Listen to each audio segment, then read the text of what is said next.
नमस्कार साथियों, मैं रितेश आप लोग को अपने यूट्यूब चैनल पीसी सॉल्यूशन 360 पर स्वागत करता हूं। दोस्तों, आज से हम लोग ये एडिटोरिया का जो समर्पण टेस्ट सीरीज है, समर्पण नाम का एक टेस्ट सीरीज चालू हुआ है 3 अगस्त से। ठीक है, 3 अगस्त से नेक्स्ट टेस्ट होगा 6 अगस्त को। तो ये वाले टेस्ट हम लोग करने जा रहे हैं और इसके टोटल 15 सेट आएंगे। तो यही 15 सेट हम लोग करने जा रहे हैं। ठीक है दोस्तों, तो आइए हम लोग चालू करते हैं। इसमें इंग्लिश में भी है क्वेश्चन और हिंदी में भी है। जिन लोग को ये सब क्वेश्चन चाहिए होगा वो हमको बता देंगे। हम अपने मेरा जो पीसीएस सॉल्यूशन 360 का जो ऑफिशियल टेलीग्राम चैनल है उस पर मैं अपना आंसर दे दूंगा, अपना पीडीएफ दे दूंगा। तो आइए हम लोग शुरू करते हैं और सारे प्रश्नों को देखते हैं। पहला प्रश्न क्या कह रहा है कि हर्षवर्धन के शासनकाल के बारे में जानकारी के निम्नलिखित में से कौन से स्रोत हैं। अगर आप लोग को हर्षवर्धन के शासनकाल के बारे में जानकारी लेना है तो उसके लिए क्या क्या स्रोत हैं, आप बताइए क्या क्या स्रोत हैं। क्या संस्कृत का नाटकवली रत्नावली स्रोत है? तो हाँ जी है, तो ये तो होगा। क्या फाहियान का यात्रा वृत्तांत है? तो देखिए, हमने बहुत सारे वीडियो जो पिछले साल 78 में कर रहा था, तो हाँ मैंने ऐसे याद करवाया था कि यान से आप जाते हैं चंद्रमा पे, है ना, यान है ना इसमें कीवर्ड। यान से आप जाते हैं चंद्रमा पे, मतलब चंद्रमा या चंद्रगुप्त द्वितीय। ये मैंने बताया था कि चंद्रगुप्त द्वितीय की जानकारी मिलती है फाहियान के यात्रा वृत्तांत से, ये बताया था। और ये हर्षवर्धन है, तो हर्षवर्धन के लिए मैंने क्या बताया था, हर्षवर्धन के लिए भी मैंने बताया था कि कुछ होगा। अब बांसखेड़ा के बारे में देखिए, बांसखेड़ा के शिलालेख से भी यात्रा बांसखेड़ा शिलालेख से भी हमें प्राप्त होता है हर्षवर्धन के शासनकाल के बारे में। ठीक है, समझ गए। आगे आगे देख लेते हैं हम लोग कि और ये हर्षवर्धन के लिए हमने बताया था हुवेन सांग के बारे में, कि जब हुवेन सांग ने, चीन का यात्री है जो इंडिया में यात्रा करने आया था, हुवेन सांग। और एक आया था फाहियान, यान से चंद्रमा पे जाते हैं तो चंद्रगुप्त द्वितीय। और हुवेन सांग, देखिए सांग आ गया ना, सांग का मतलब होता है गाना, गाना सुनिएगा तो आपको हर्ष फील होगा, माने खुशी फील होगा। तो ये हर्षवर्धन के शासनकाल का जानकारी मिलता है हुवेन सांग के यात्रा वृत्तांत से। तो इसमें क्वेश्चन का आंसर हो जाएगा 1 और 3। ठीक है, तो देख लीजिए। अब अगला प्रश्न, अगला प्रश्न कह रहा है कि निम्नलिखित विकल्पों में से कौन सा हड़प्पा सभ्यता पर प्रकाश डालता है। तो अब आप लोग को क्या बताना है कि निम्नलिखित में से कौन सा हड़प्पा सभ्यता पर प्रकाश डालता है। तो बताइए कौन है जो हड़प्पा सभ्यता पर प्रकाश डालता है। तो वो है पुरातात्विक खनन। क्या है? पुरातात्विक खनन। ठीक है, अगला प्रश्न देखते हैं। कह रहा है कि निम्नलिखित में से कौन सा प्रारंभिक जैन साहित्य का हिस्सा नहीं है। बताइए निम्नलिखित में से कौन सा जो है प्रारंभिक जैन का हिस्सा नहीं है। तो थेरी गाथा प्रारंभिक जैन का हिस्सा नहीं है, क्योंकि थेरी गाथा बौद्ध ग्रंथ है। कौन सा ग्रंथ है थेरी गाथा? बौद्ध ग्रंथ। बाकी आचारांग सूत्र, सूत्र कीर्तांग और बृहत कल्प, ये तीनों ही जैन ग्रंथ हैं, जो जैन आगम साहित्य का हिस्सा है। एक जैन ग्रंथ आगम साहित्य, जैन में एक आगम साहित्य होता है, उस आगम साहित्य का हिस्सा है क्या क्या? तो वो है आचारांग सूत्र, सूत्र कीर्तांग और बृहत कल्प सूत्र। ठीक है, मौर्य काल में विनिमय का माध्यम क्या था? तो वो क्या था दोस्तों? तो वो पन्न था। क्या था? पन्न। तो मौर्य काल में विनिमय का माध्यम क्या था? पन्न था। 5वां नंबर का प्रश्न देख लीजिए कि निम्नलिखित में से कौन सिकंदर के साथ भारत नहीं आया था। तो बताइए सिकंदर के साथ भारत कौन नहीं आया था। तो नियार्कस आया था। ठीक है, डायमेकस नहीं आया था। ठीक है, ये आया था सिकंदर के साथ नहीं, बल्कि ये बिंदुसार के दरबार में आया था, क्योंकि सिकंदर के टाइम पीरियड में चंद्रगुप्त मौर्य था, तो डायमेकस आया था बिंदुसार के में। बाकी ओनिसिक्रिटस और ये एरिस्टोबुलस, ये तीनों ही आया था किसके साथ? सिकंदर के साथ। ठीक है, तो आप लोग याद रखिएगा, कोई पूछे कि सिकंदर के साथ कौन कौन आया था तो बताइएगा कि निर्याकस आया था, डायमेकस आया था और निर्याकस आया था, ओनसिक्रिटिस आया था और एरिस्टोबुलस आया था, लेकिन डायमेकस नहीं आया था, ये बिंदुसार के दरबार में आया था। 6 नंबर का देख लीजिए, 6 नंबर का क्या कह रहा है आंसर, क्वेश्चन कह रहा है कि निम्नलिखित में से कौन हड़प्पा स्थल भारत में स्थित है। बताना है कि ये चारों का चारों ही हड़प्पा स्थल है, तो बताना है इसमें से कौन है जो भारत में स्थित है। क्या अमरी भारत में स्थित है? नहीं, अमरी के साथ एक याद रखिएगा सिंध, ये दोनों ही पाकिस्तान में स्थित है। कहाँ है दोस्तों? पाकिस्तान में। तो याद रख लीजिएगा कि अमरी और सिंध कहाँ है? तो पाकिस्तान में है। ठीक है। और ये मिताथला और इसके साथ साथ बनावली, ये दोनों को ही याद रख लीजिए। कहाँ? हरियाणा में। कहाँ याद रखिएगा? हरियाणा में। तो मिताथल और बनावली हरियाणा में, आमरी और सिंध पाकिस्तान में, याद रख लीजिए। और जैसा कि पता है कि हड़प्पा जो है पंजाब में है, लेकिन ये पंजाब इंडिया वाला पंजाब नहीं है, बल्कि पाकिस्तान वाला पंजाब है। तो पाकिस्तान में कौन मिला है? तो हड़प्पा। तो इतनी बात याद रख लीजिएगा। इस प्रकार से देखा जाए तो भारत में कौन कौन है? अगर भारत की बात करूं तो मितात हल और बनावली है, माने 2 और 3। तो देख लीजिए आंसर 2 और 3 कौन सा है? तो 2 और 3 है ऑप्शन सी। तो अगला प्रश्न चलते हैं, निम्नलिखित में से किसने कलचुरी राजवंश की स्थापना की? तो कलचुरी राजवंश की स्थापना किसने की? तो कोकल्लम प्रथम, याद रखिएगा। और ये जो कलचुरी वंश है वो मध्य प्रदेश में था, आता है। आज का जो मध्य प्रदेश है वहीं पे कलचुरी वंश की स्थापना हुई थी।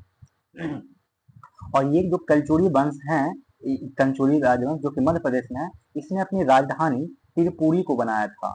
कहाँ बनाया था अपनी राजधानी? त्रिपुरी को बनाया था। और एक चीज और याद रखिए कि कोकल्लम प्रथम ने प्रतिहार शासक भोज एवं उसके सामंतों को युद्ध में हराया था। उसने तुरुस्क, बंग एवं कोंकण पर भी अधिकार कर लिया था। ठीक है। तो आप लोग याद रखिएगा कोकल्लम प्रथम, और त्रिपुरी उसका राजधानी हुआ करता था। अब कह रहा है कि मीना हाजुद्दीन सिराज ने तबकात ए नासिरी पुस्तक किस सुल्तान को समर्पित है? बताइए। मिनहाजुद्दीन सिराज ने तबकात ए नासिरी पुस्तक किस सुल्तान को समर्पित की थी? तो नसीरुद्दीन महमूद के लिए। किसके लिए? नसीरुद्दीन महमूद के लिए। ठीक है। अगला प्रश्न देख लेते हैं। अगला प्रश्न क्या कह रहा है? इंग्लिश में है गया, हम लोग हिंदी में देखेंगे। अलाउद्दीन खिलजी ने किस हिंदू शासक को राय रायन राय रायन की उपाधि दी थी? तो की उपाधि किसे दी थी? तो रामचंद्र देव को। किसको? रामचंद्र को देव को। ठीक है। इस राय रायन का अर्थ क्या होता है? तो इसका अर्थ होता है राजाओं का राजा। क्या अर्थ होता है? राजाओं का राजा, यही अर्थ होता है। तो आप लोग याद रख लीजिए कि अलाउद्दीन खिलजी ने किस हिंदू शासक को राय रायन की उपाधि दी? तो राजाओं का राजा दी, कहा? रामचंद्र देव को। अब बताना है कि मध्यकालीन भारत के ऐतिहासिक स्रोत में चकला शब्द, ये याद रखिएगा, मेडावल हिस्ट्री का ये शब्द है चकला, ये किस लिए प्रयोग किया जाता था? तो ये प्रयोग किया जाता था दोस्तों, किस लिए? तो ये किया जाता है कि यह सूबा और परगना के बीच एक क्षेत्रीय इकाई थी, लेकिन सरकार का पर्यायवाची नहीं था। मध्यकालीन भारत में ऐतिहासिक स्रोतों में चकला शब्द क्या था? तो यह चकला शब्द सूबा और परगना के बीच एक क्षेत्रीय इकाई थी, लेकिन सरकार का पर्यायवाची नहीं था। और यहाँ सरकार का मतलब, ये सरकार मत सोचिएगा, ये सरकार का मतलब होता है जिला। तो जिला होता है। ठीक है। तो ये वाला, और ये सूबा का मतलब समझ गए, प्रांत होता है। सूबा प्रांत हो गया, और परगना हो गया, और सरकार का मतलब जिला से संबंधित है। ठीक है। अगला प्रश्न 11 नंबर, औरंगजेब ने जजिया कर किस वर्ष पुनः लागू किया था? तो कब किया था? 1679 में। जजिया 1679 में औरंगजेब ने लगाया। 1920 की खिलाफत समिति की बैठक किस शहर में हुई थी, जिसमें गांधी जी से असहयोग आंदोलन का नेतृत्व संभालने का अनुरोध किया गया था? तो वो कहाँ किया गया था? इलाहाबाद में। 1920 की खिलाफत समिति की बैठक किस शहर में हुई थी, जिसमें गांधी जी से असहयोग आंदोलन का नेतृत्व संभालने का अनुरोध किया गया था? तो इलाहाबाद। अगला प्रश्न हम लोग देखते हैं कि निम्नलिखित में से कौन सा आधुनिक भारतीय इतिहास की घटनाओं का सही कालानुक्रम इंगित करता है? तो वो कौन इंगित करता है? देख लीजिए। देखिए, मार्ले मिंटो सुधार जो हुआ था 1909, याद रखिएगा 1909, यही इसका आंसर एक्चुअली होने वाला है सी, इसीलिए मैंने बताया। मार्ले मिंटो सुधार कब आया? 1909 में। जालियांवाला बाग कांड कब आया? हुआ था? तो 1919 को। गांधी इरविन समझौता कब हुआ? 1931 में।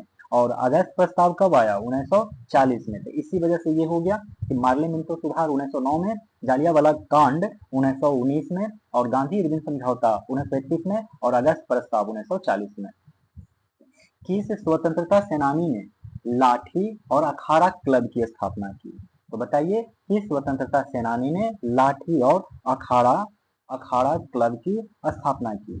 तो इसका आंसर हो जाएगा बाल गंगाधर तिलक। कौन हो जाएगा? बाल गंगाधर तिलक। याद रखिएगा, बाल गंगाधर तिलक। अब फिर से ये बोल रहा है कि निम्नलिखित में कालानुक्रम व्यवस्थित करें। बोल रहा है कि फॉरवर्ड ब्लॉक, अगस्त प्रस्ताव, आजाद हिंद फौज का गठन और मुस्लिम लीग द्वारा मुक्ति दिवस, इन सब को कालानुक्रम सजाने कह रहा है। तो देखिए, फॉरवर्ड ब्लॉक का स्थापना आपसे पूछे तो बताइएगा 1 मई, कितना बताइएगा? 1 मई 1939 को। कब बताइएगा? 1 मई 1939 को। ठीक है। और मुस्लिम लीग अगर पूछे कि मुक्ति दिवस कब मनाया था, तो ये मनाया था 22 दिसंबर। कब मनाया था? 22 दिसंबर 1939 को इसने मुक्ति दिवस मनाया था, मुस्लिम लीग का मुक्ति दिवस। और फॉरवर्ड ब्लॉक का 1 मई 1939 को। वहीं अगर आपसे अगस्त प्रस्ताव के बारे में पूछे तो 8 अगस्त बताइएगा 1940 को आया था अगस्त प्रस्ताव। अगस्त प्रस्ताव कब आया दोस्तों? तो 8 अगस्त 1940 को। लेकिन पूछा आजाद हिंद फौज का गठन क्या है, तो बता दीजिए आराम से, 17 फरवरी 1942 को आजाद हिंद फौज का गठन किए थे। कौन किए थे? तो शुरू में तो सिंगापुर में मोहन सिंह द्वारा किया गया था आजाद हिंद फौज का, लेकिन बाद में इसका नेतृत्व सुभाष चंद्र बोस ने किया था। आजाद हिंद फौज का गठन 17 फरवरी 1942 को सिंगापुर में मोहन सिंह द्वारा किया गया था, लेकिन सुभाष चंद्र बोस इसके आगे चल के नेतृत्व भी किए थे। कोई पूछे कि अगस्त प्रस्ताव में कौन सा वायसराय था जो प्रस्ताव रखने आया था ब्रिटिश सरकार के द्वारा, तो वो था लॉर्ड लिनलिथगो। अगस्त प्रस्ताव के समय वायसराय याद रखिए, लॉर्ड लिनलिथगो। ठीक है। तो इतनी बात आप लोग को क्या करना है, याद रखिएगा। और फॉरवर्ड ब्लॉक का स्थापना तो जानते करते हैं कि सुभाष चंद्र बोस ने किया था। तो इसका सही आंसर क्या हो जाएगा? तो सही आंसर जो इसका होने वाला है 16 का, तो वो हो जाएगा सी, क्योंकि देखिए 1 4 3 2, 1 4 2 3। ठीक है। 16 नंबर का प्रश्न देखते हैं। कह रहा है कि भारत सरकार ने अकाल को रोकने और अकाल पीड़ितों की मदद के लिए अकाल संहिता कब लागू की? भारत सरकार ने अकाल को रोकने और अकाल पीड़ितों की मदद के लिए अकाल संहिता कब लागू की? तो वो किया 1883 में। 1883 के टाइम पे गवर्नर जनरल थे। उस वक्त गवर्नर जनरल नहीं थे, वाइसराय थे। ठीक है, वाइसराय थे। कौन थे? तो वो उनका क्या नाम था? लॉर्ड रिपन नाम था। रिपन, क्या नाम था? Lord Ripon. अगला प्रश्न देख लेते हैं। ये इंग्लिश में है, हम हिंदी में करवाएंगे। 1765 ईस्वी में दीवानी के अधिकार मिलने के बाद अंग्रेज पहली बार किस पहाड़ी जनजाति के संपर्क में आए थे? तो वो खासी के संपर्क में आए थे। किसके संपर्क में आए थे? खासी जनजाति के। ठीक है। 18 वर्ष 1932 में अखिल भारतीय कांग्रेस कमेटी को निम्नलिखित में से किस एक आदेश पारित करके अवैध घोषित कर दिया गया था? वह आदेश था, तो वह आदेश क्या था? तो अवैध संघ अध्यादेश। वो क्या था? अवैध संघ अध्यादेश था। वर्ष 1932 में अखिल भारतीय कांग्रेस कमेटी को निम्नलिखित में से एक आदेश पारित करके अवैध घोषित कर दिया गया। वह आदेश क्या था? तो अवैध संघ अध्यादेश था। निम्नलिखित में से किसने 1920 में अखिल भारतीय दलित वर्ग महासंघ की स्थापना की? तो वो किसने की? तो निम्नलिखित में से किसने 1920 में ईस्वी में अखिल भारतीय दलित वर्ग महासंघ की स्थापना की? तो भीमराव अंबेडकर ने। निम्नलिखित में से किसने 1920 ईस्वी में अखिल भारतीय दलित वर्ग महासंघ की स्थापना की? तो भीमराव अंबेडकर ने। बताना है अगला प्रश्न कि बिहार कौमी सेवक दल का गठन किस वर्ष हुआ? तो बताइए, बिहार कौमी दल का गठन किस वर्ष हुआ था? तो वो हुआ 1921 में। कब हुआ? 1921 में। क्वेश्चन नंबर हम लोग बढ़ेंगे 21 की तरफ। 21 में कह रहा है क्वेश्चन कि ब्रिटिश भारत में अकाल के संबंध में, ध्यान रखिएगा, ब्रिटिश भारत में अकाल के संबंध में सुझाव देने के लिए निम्नलिखित में से कौन सा आयोग गठित किया गया था? तो कौन सा आयोग गठित किया गया था? देखिए, ये तीनों ही आयोग गठित किया गया था, समझ गए। अस्ट्रेची आयोग गठित किया गया था, ये गठित किया गया है 1880 में। कब गठित किया गया? 1880 में। और अस्ट्रेची आयोग जो है, इसका नियुक्तकर्ता कौन थे? लॉर्ड लिटन थे। कौन थे? लॉर्ड लिटन। लॉर्ड लिटन याद रखिएगा, लिटन। 1880 में लिटन थे। और अगर कोई पूछे कि इसका अध्यक्षता अस्ट्रेची आयोग के कौन किए, तो बताइएगा रिचर्ड अस्ट्रेची। नाम क्या था अध्यक्ष का इनका? तो रिचर्ड रिचर्ड अस्ट्रेची, रिचर्ड अस्ट्रेची इनका नाम था। तो आप ये नाम याद रखेंगे।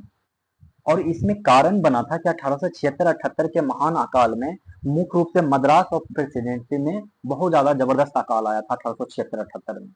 और ये जो लॉर्ड सॉरी रिचर्ड अस्ट्रेची ने जो अनुशंसाएं की, 3 गो किया। बोला कि एक अस्थायी अकाल राहत संघ की स्थापना किया जाए। अकाल राहत संगठन, अस्थायी अकाल राहत संगठन की स्थापना करने की बात की। और न्यूनतम निर्वाह आहार प्रदान करने की बात की। जो आप सुनते होंगे कि सबको मिलता है भोजन, मतलब भोजन मत करने का मतलब अनाज मिलता है, इसी टाइप की बात किया गया था। न्यूनतम निर्वाह आहार प्रदान करने की बात किया। तो एक अस्थायी अकाल राहत संगठन की बात की, और न्यूनतम निर्वाह आहार प्रदान करने की बात की, और भविष्य में अकाल की भविष्यवाणी करने और उसके प्रबंधन करने के लिए अकाल संहिता तैयार की। तो अकाल संहिता तैयार भी करवाने का काम अस्ट्रेची आयोग ने किया। तो ये तो बढ़िया था 1880 में। फिर होता है लॉयल आयोग, ये आता है 1897 में। लॉयल आयोग कब आता है? 1897 में। और इस टाइम वायसराय कह लीजिए, ये नियुक्तकर्ता कह लीजिए, एलिगन द्वितीय थे। कौन थे? एलिगन द्वितीय थे। तो एलिगन द्वितीय के काल में आया था लॉयल आयोग। और लॉयल आयोग का जो अध्यक्ष रहे थे, कौन रहे थे? अध्यक्ष का नाम अगर कोई पूछे तो बताइएगा जेम्स लॉयल। क्या नाम था? James loyal. लॉयल, ठीक है। तो आप याद रख लीजिए, लॉयल आयोग का स्थापना कब हुआ था, माने लॉयल आयोग कब आया था? 1897 में। और इसके कौन से वायसराय के टाइम पे आया था? एलिगन द्वितीय के टाइम पे। अध्यक्ष कौन थे? तो जेम्स लॉयल थे। और ये किस वजह से आया था? तो 1896-97 में भी, 1896-97 में भी भयंकर अकाल आया था। और इसमें क्या क्या इसकी अनुशंसाएं थी? इसमें भी अकाल राहत को बेहतर तरीका किया जाए, अनाज ले जाने के लिए रेलवे का अधिक उपयोग हो, मतलब अनाज ले जाने के लिए रेलवे का अधिक उपयोग करना था। और अकाल संहिता का इसने भी विकास करवाया। तो अकाल संहिता देख रहे हैं सब में। एक लास्ट होता है मैकडोनल आयोग। मैकडोनल आयोग जो होता है, आया था 1900 में। कब आया था? 1900 में। मैंने पहले 1880 में आया, फिर 17 साल बाद आया, फिर 3 ही साल बाद आ गया।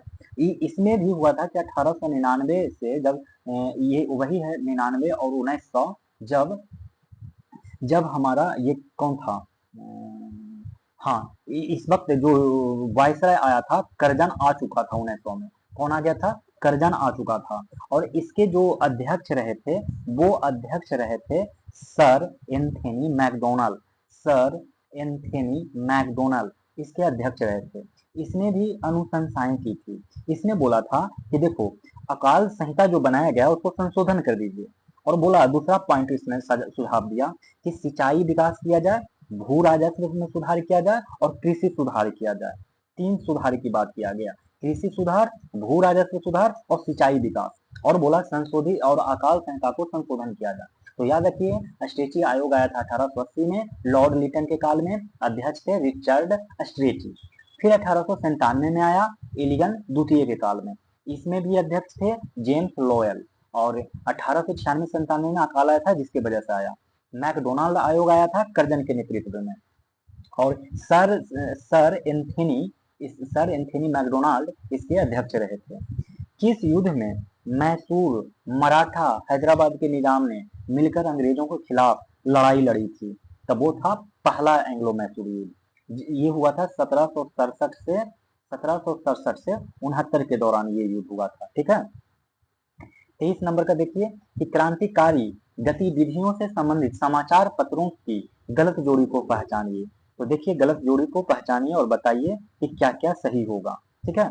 पहला चीज देखिए, इसमें आंसर क्या होगा कि संध्या जो है सचिंद्रनाथ सन्याल के द्वारा नहीं निकाला गया था। संध्या एक बंगाली समाचार पत्र था, और वो भी क्रांतिकारी वाला। संध्या कैसा था? बंगाल में निकाला जाता था, बंगाली था, बंगाली भाषा में निकाला जाता था, और ये क्रांतिकारी पत्र था।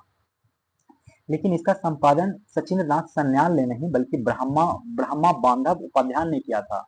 इन्होंने किया था, तो ब्रह्म बांधव उपाध्याय ने किया था। तो यही गलत था, बाकी सब चीज तो जानते करते हैं कि सही है। एक और थोड़ा सा सचिंद्र नाथ सन्याल के बारे में जान लीजिए। सचिंद्र नाथ सन्याल ने 1922 में सेलुलर जेल में ही कारावास के दौरान ही एक किताब लिखा था, बंदी जीवन। क्या लिखा था? बंदी जीवन, एक पुस्तक लिखा था। तो सचिन नाथ सन्याल से याद रख लीजिए, बंदी जीवन लिखा था। अब बाकी जानते करते हैं, जमींदार जो लिखा गया था जफर अली खान के द्वारा लिखा गया था। जफर अली खान के द्वारा जमींदार सब लिखा गया, जमींदार पत्रकार, सॉरी, जमींदार समाचार पत्र जफर अली खान के द्वारा। भवानी मंदिर बरिंद्र कुमार घोष के द्वारा, भवानी मंदिर निकाला जाता था बरिंद्र कुमार घोष के द्वारा। और फ्री हिंदुस्तान निकाला जाता था तारकनाथ दास के द्वारा। फ्री हिंदुस्तान निकाला जाता था तारकनाथ दास के द्वारा।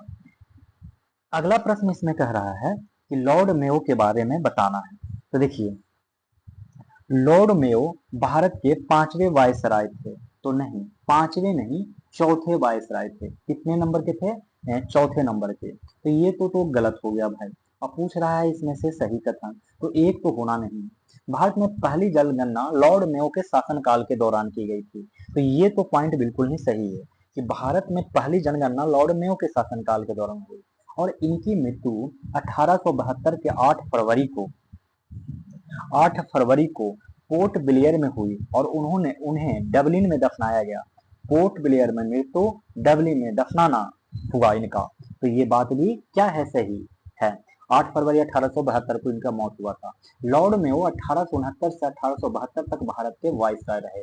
ये भी सही है कि लॉर्ड मेयो 1869 से 1872 तक भारत के वाइसराय रहे। ठीक है। 1857 के विद्रोह के प्रमुख कारणों में शामिल नहीं है। तो बताइए, 1857 के विद्रोह के प्रमुख कारणों में शामिल नहीं है, तो कौन प्रमुख कारणों में शामिल नहीं है? तो डी, प्रमुख कारणों में शामिल नहीं है। भारतीयों और अंग्रेजों के बीच अंतर विवाह पर रोक लगाने वाले कानून, ये शामिल नहीं है। बाकी 1857 के विद्रोह के कारण थे नई शिक्षा प्रणाली, विधवा पुनर्विवाह अधिनियम, भारत सैनिकों को अफगानिस्तान भेजना। ये सब क्या थे? कारण थे।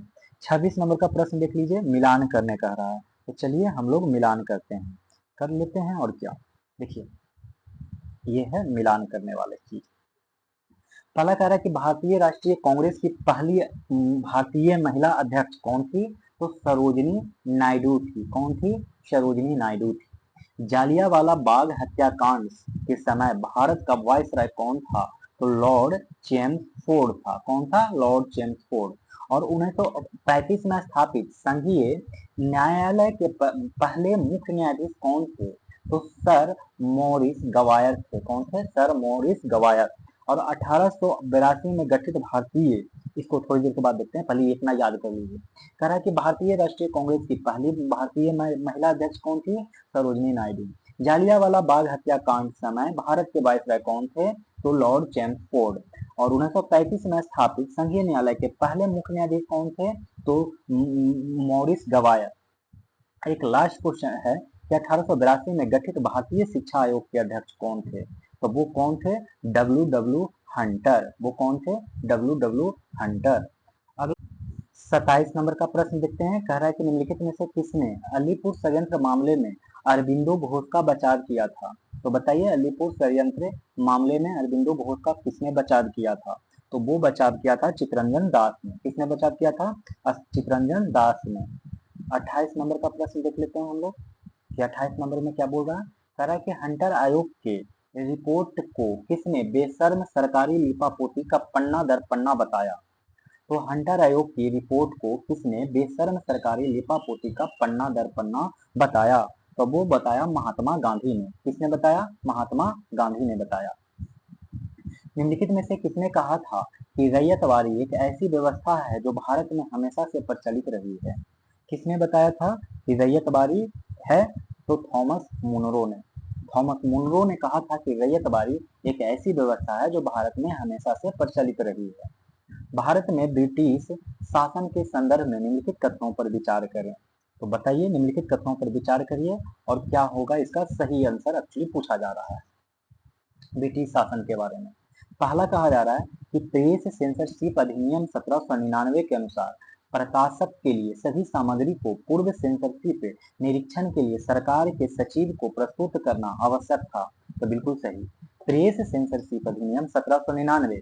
कोई पूछे कि प्रेस सेंसरशिप अधिनियम कब आया, तो बताना है 1799 में। और उसके अनुसार जो भी प्रकाशक होंगे समाचार पत्र के, प्रकाशक के लिए सभी सामग्री को पूर्व सेंसरशिप निरीक्षण के लिए सरकार के सचिव को प्रस्तुत करना आवश्यक था।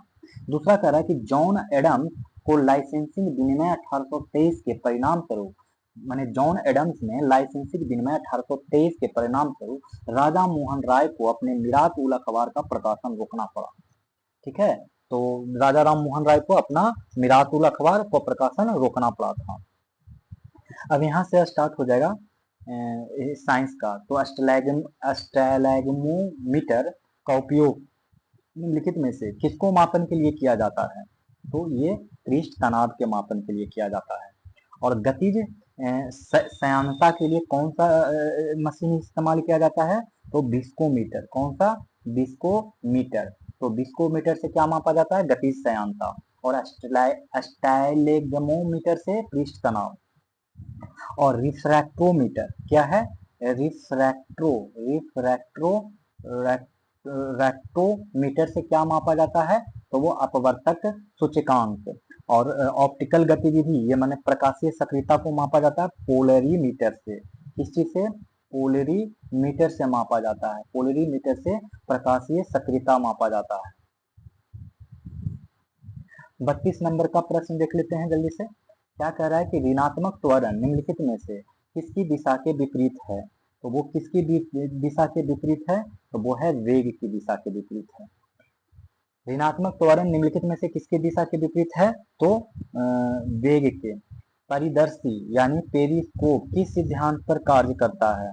तो वो कार्य करता है परावर्तन के सिद्धांत पर। पेरिस्कोप काम करता है परावर्तन के सिद्धांत पर।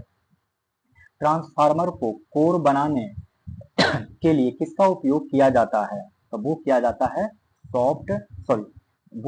है सॉफ्ट आयरन का।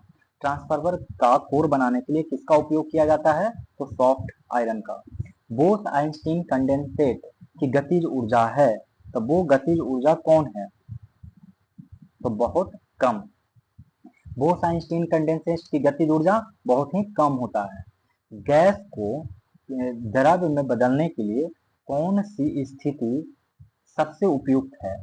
तो उच्च दाब और निम्न तापमान।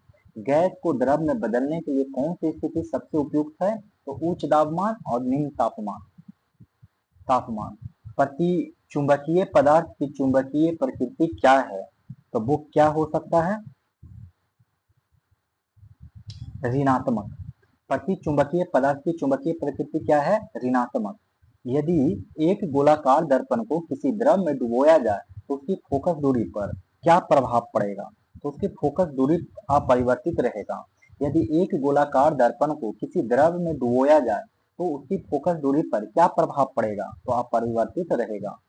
निम्नलिखित में से किस विद्युत चुंबकीय विकिरण में अधिकतम ऊर्जा होती है? तो वो किस में अधिकतम ऊर्जा होती है? तो वो गामा किरणें। निम्नलिखित में से किस विद्युत चुंबकीय विकिरण में अधिकतम ऊर्जा होती है? तो गामा किरणें में। किस प्रकार के अर्धचालकों में इलेक्ट्रॉन का चालन ऋणात्मक छिद्रों के कारण होता है? किस प्रकार के अर्धचालकों में इलेक्ट्रॉन का चालन ऋणात्मक छिद्रों के कारण होता है? तो बताइए किसके कारण होता है? तो वो हो जाता है पी प्रकार के अर्धचालक। किस प्रकार के अर्धचालक? पी प्रकार के। फिनॉल का 1% घोल है, तो फिनॉल का 1% घोल कीटाणुनाशक है। फिनॉल का 1% घोल क्या है? कीटाणुनाशक है। ठीक है, अगला प्रश्न 42 नंबर का देखते हैं। 42 नंबर का कह रहा है कि निम्नलिखित में से किसका अपवर्तनांक सबसे अधिक है? तो वो कांच का अपवर्तनांक सबसे अधिक है। तो कांच का अपवर्तनांक कितना होता है 1.5 to 1.54 और बेंजीन का कोई पूछे तो बताइएगा 1.50 और पानी का कोई पूछे तो बताइएगा 1.33 और CO2 का कोई पूछे तो 1.00045 इतना होता है CO2 का। तो आप लोग इसको याद रख लीजिएगा कि अपवर्तनांक पूछे कांच का तो 1.5 to 1.4। पायरेक्स ग्लास को अधिक मजबूत बनाने के लिए इसमें निम्नलिखित में से क्या मिलाया जाता है? तो वो मिलाया जाता है बोरेक्स। क्या मिलाया जाता है? बोरेक्स। पायरेक्स ग्लास को अधिक मजबूत बनाने के लिए इसमें निम्नलिखित में क्या मिलाया जाता है? बोरेक्स। निम्नलिखित में से कौन सा गुण आवर्त सारणी में तत्वों की स्थिति के अधीन नहीं है? तो कौन है जो तत्वों के स्थिति के अधीन नहीं है? तो संयोक्ता होता है। तत्वों को संयोक्ता के आधार पर पीरियोडिक टेबल में स्थान दिए गए हैं, लेकिन तत्व के रंग के अनुसार नहीं दिए गए हैं, लेकिन परमाणु आकार के अनुसार तो हो ही जाता है। और सबसे बाहरी कक्षा में इलेक्ट्रॉन भी इसका सही आंसर होगा, तो तत्व का रंग इसका सही आंसर हो जाएगा। अब देखिए 45 नंबर में क्या कर रहा है? मिलान करने कह रहा है। तो चलिए हम लोग क्या करते हैं, मिलान करते हैं 45 नंबर में। तो सबसे पहले याद रखिए कि जो CNG है, CNG में मीथेन, इथेन और प्रोपेन, सॉरी मीथेन, इथेन और हाइड्रोजन होता है। CNG में क्या होता है? तो मीथेन, इथेन और हाइड्रोजन। और कोयला गैस में क्या होता है? कोयला गैस में हाइड्रोजन, मीथेन और कार्बन मोनोऑक्साइड होता है। कोयला गैस में क्या होता है? तो हाइड्रोजन, मीथेन और कार्बन मोनोऑक्साइड होता है। लेकिन बात करें LPG में तो प्रोपेन और ब्यूटेन होता है। और जल गैस की बात करें तो कार्बन मोनोऑक्साइड और हाइड्रोजन होता है। ठीक है, कार्बन मोनोऑक्साइड और हाइड्रोजन। 46 नंबर का प्रश्न देखिए। 46 नंबर में कह रहा है कि प्रोटियम में, किसमें? प्रोटियम में कितने न्यूट्रॉन मौजूद होते हैं? तो 0। और प्रोटियम OH1 को प्रोटियम कहा जाता है, जिसमें 0 न्यूट्रॉन होते हैं। और ड्यूटेरियम में 1 न्यूट्रॉन होता है। ड्यूटेरियम में 1 न्यूट्रॉन। अगर कोई पूछ दे कि ड्यूटेरियम बताइए, टेरियम, तो उसमें 1 न्यूट्रॉन होता है। और 2 न्यूट्रॉन के बारे में पूछे तो ट्रिटियम में 2 न्यूट्रॉन होता है। ठीक है, तो आप लोग इतना याद रखिएगा। अब हम लोग देखते हैं अगला प्रश्न। कह रहा है कि निम्नलिखित में से कौन सा नीला लिटमस को लाल कर देगा? तो जो लाल कर देगा वो है सिरका। कैलेमाइन एक खनिज है जिसका रासायनिक सूत्र है, तो कैलेमाइन का रासायनिक सूत्र है ZnCO3। ZnCO3 ये क्या है? कैलेमाइन है। ठीक है, और ये जिंक सिलिकेट हो गया। ठीक है, सूची 1 को अब सूची 2 से मिलान करने का रहा है, तो चलिए हम लोग इसका मिलान करते हैं।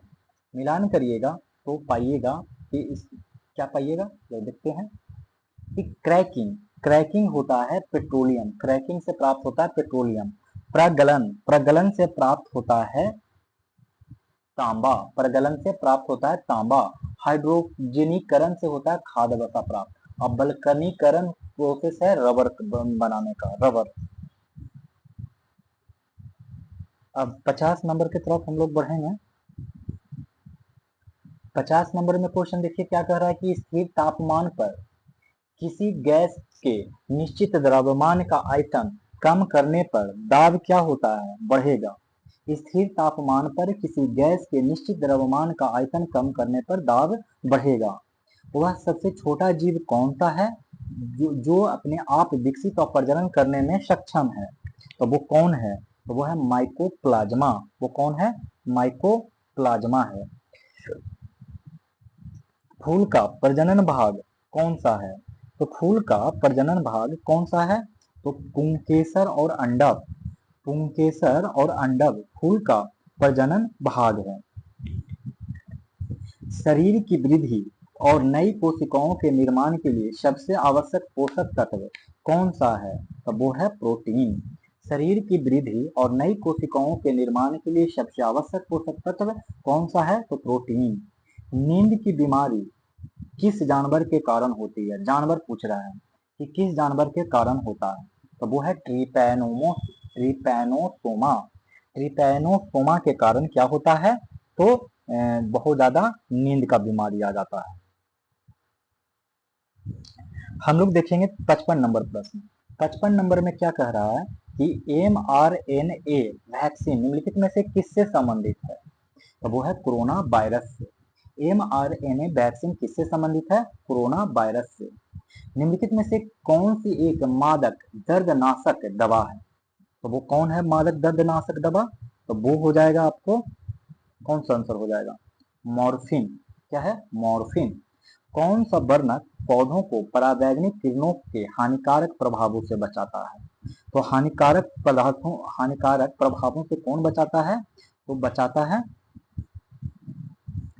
कैरोटीनॉइड। कौन बचाता है? कैरोटीनॉइड।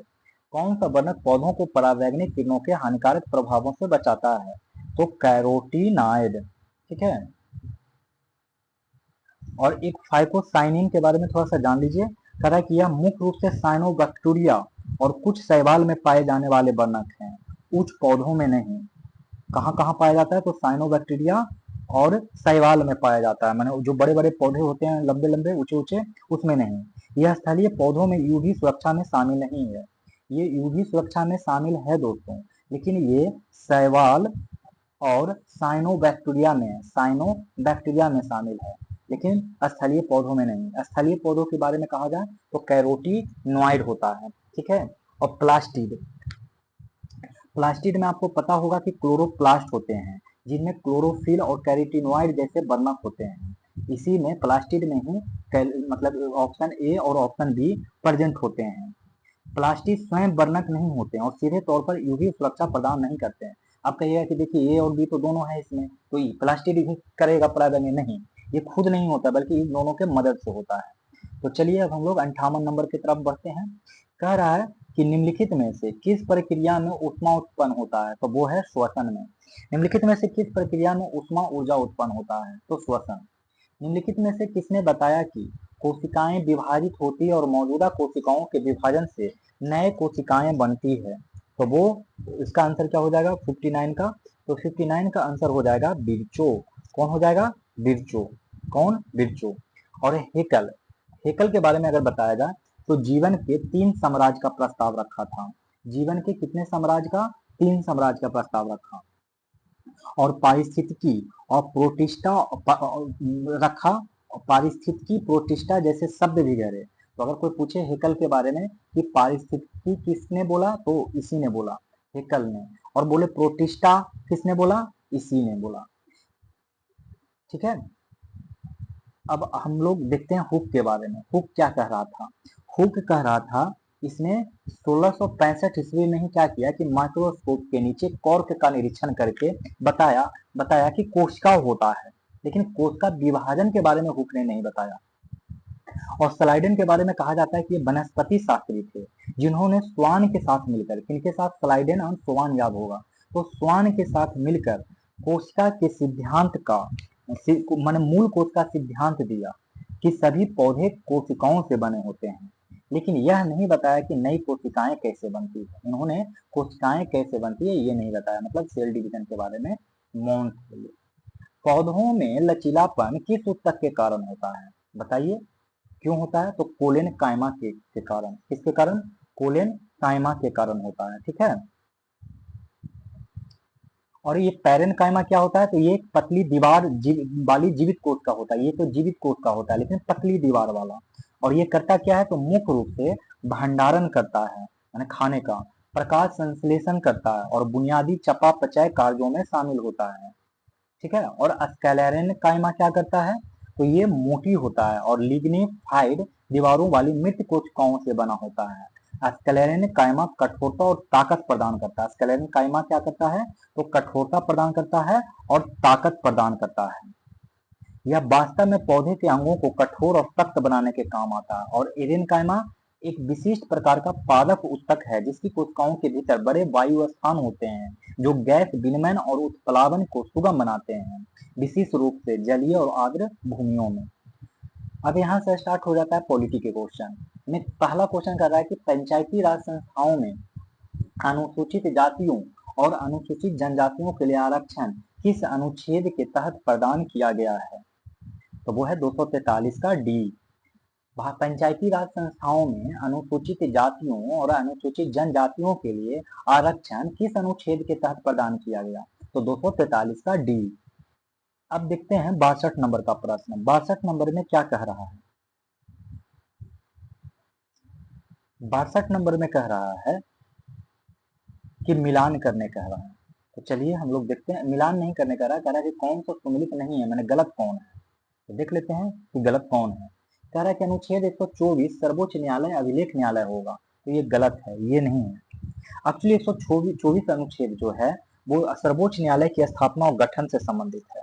क्या है 124 में?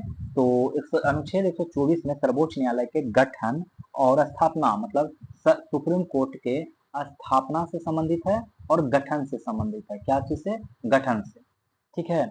और जो ये बात बोल रहा है कि सर्वोच्च न्यायालय के अभिलेख न्यायालय होने से, तो सर्वोच्च न्यायालय के अभिलेख न्यायालय घोषित करने वाला प्रावधान 124 नहीं बल्कि 129 है। कोई पूछे कि आर्टिकल संख्या 129 किस लिए है, तो बताइएगा कि सर्वोच्च न्यायालय अभिलेख न्यायालय होगा और सुप्रीम कोर्ट के गठन और स्थापना का प्रावधान 124 आर्टिकल में करता है। और आर्टिकल नंबर 132 में सर्वोच्च न्यायालय का अपीलीय क्षेत्राधिकार है। अनुच्छेद 132 में सर्वोच्च न्यायालय का अपीलीय क्षेत्राधिकार है और अनुच्छेद 143 में सर्वोच्च न्यायालय की सलाहकार शक्ति है। अनुच्छेद 143 में सर्वोच्च न्यायालय की सलाहकार शक्ति है। अनुच्छेद 136 सर्वोच्च न्यायालय द्वारा अपील की विशेष अनुमति है। 136 में सर्वोच्च न्यायालय द्वारा अपील की विशेष अनुमति है। भारतीय संविधान की प्रस्तावना में कितने प्रकार की समानता का उल्लेख किया गया है? तो बताना है कि भारतीय संविधान की प्रस्तावना में कितने प्रकार की समानता का उल्लेख किया गया है। तो वो उल्लेख किया गया है दोस्तों 2। भारतीय संविधान की प्रस्तावना में कितने प्रकार की समानता का उल्लेख किया गया है? तो 2 समानता का उल्लेख किया गया है। 64 नंबर का प्रश्न देख लेते हैं। कह रहा है कि अनुच्छेद 368 में निर्धारित संविधान संशोधन की प्रक्रिया के संदर्भ में निम्नलिखित कथनों पर विचार करें। तो विचार करने की बताइए, और ये विचार करने की बात बताइए। तो देखिए विचार करिए। कह रहा है कि इसके आंसर हो जाएगा कि विधेयक केवल मंत्री द्वारा, सॉरी इसमें गलत कथन पूछ रहा है ना कि इसमें गलत कौन कथन है। तो देखते हैं कि गलत कथन कौन कौन है। तो सबसे पहले जो बात किया जा रहा है कि संविधान संशोधन की पहली संसद किसी भी संसद में किया जाता है। बिल्कुल, संविधान संशोधन की पहल संसद के किसी भी सदन में किया जा सकता है। तो ये बात सही है। विधेयक केवल मंत्री द्वारा ही प्रस्तुत किया जा सकता है, निजी सदस्य द्वारा नहीं। तो ये बात जो है बिल्कुल ही गलत है, बिल्कुल ही गलत है। माने विधेयक जो है किसी के द्वारा भी, निजी सदस्य के द्वारा भी किया जा सकता है। और संविधान संशोधन विधेयक प्रस्तुत करने के लिए राष्ट्रपति की पूर्व अनुमति की आवश्यकता नहीं होती है। तो ये बात बिल्कुल सही है। लेकिन संघीय प्रावधानों में राज्य विधानमंडल द्वारा समर्थन की आवश्यकता नहीं होती है, बल्कि होती है। नहीं, इसमें गलत दिया गया है। तो 2 और 3, 2 और 4 गलत है, बाकी सही है। राष्ट्रीय अनुसूचित जनजातीय आयोग, राष्ट्रीय अनुसूचित जनजातीय आयोग के अध्यक्ष और उपाध्यक्ष के अलावा कुल सदस्यों की संख्या कितनी है? तो बताइए कुल सदस्यों की संख्या कितनी है? तो 3 सदस्य। राष्ट्रीय अनुसूचित जनजाति आयोग के अध्यक्ष और उपाध्यक्ष के अलावा कुल सदस्यों की संख्या कितनी है? तो 3 सदस्य। 66 नंबर देखिए कि निम्नलिखित में से किस शासन प्रणाली में द्विसदनीय प्रणाली एक अनिवार्य विशेषता है? तो निम्नलिखित में से किस शासन प्रणाली में द्विसदनीय प्रणाली एक अनिवार्य विशेषता है? तो बताइए कौन सा अनिवार्य विशेषता है? तो अनिवार्य विशेषता कौन है? संघीय प्रणाली, संघीय प्रणाली। अब देखिए ये पूछ रहा है 67 का। कह रहा है कि बताइए निम्न में से कौन सा मौलिक कर्तव्य है? तो कौन सा मौलिक कर्तव्य है दोस्तों? तो देखिए मौलिक कर्तव्य हमारा है हमारी मिश्रित संस्कृति की समृद्धि विरासत को संरक्षित करना और उसका महत्व समझना। 68 नंबर में चलते हैं। कह रहा है कि भारत के नियंत्रक एवं महालेखक परीक्षक यानी कैग, भारत के कैग किसके लिए मुख्य लेखाकार और लेखा परीक्षक के रूप में कार्य करते हैं? तब वो करते हैं संघ और राज्य सरकार। भारत के नियंत्रक एवं महालेखक परीक्षक किसके लिए मुख्य लेखाकार और लेखा परीक्षक के रूप में कार्य करते हैं? तो संघ और राज्य सरकार। ठीक है। भारतीय संविधान की 5वीं अनुसूची किन 4 राज्यों को छोड़कर सभी राज्यों में अनुसूचित क्षेत्रों और अनुसूचित जनजातियों के प्रशासन और नियंत्रण से संबंधित है? तो वो संबंधित है दोस्तों असम, मेघालय, त्रिपुरा, मिजोरम। असम, मेघालय, त्रिपुरा, मिजोरम। भारतीय संविधान की 5वीं अनुसूची तीन चार राज्यों को छोड़कर सभी राज्यों में अनुसूचित क्षेत्रों और अनुसूचित जनजातियों के प्रशासन और नियंत्रण से संबंधित है। तो असम, मेघालय, त्रिपुरा, मिजोरम। अगला प्रश्न, भारत में न्यायपालिका द्वारा रीट जारी करने का प्रावधान किस देश से लिया गया है? तो बताइए, रीट का प्रावधान किस देश से लिया गया है? तब वो लिया गया है कहां से? ब्रिटेन से लिया गया है। कहां से? ब्रिटेन से लिया गया है।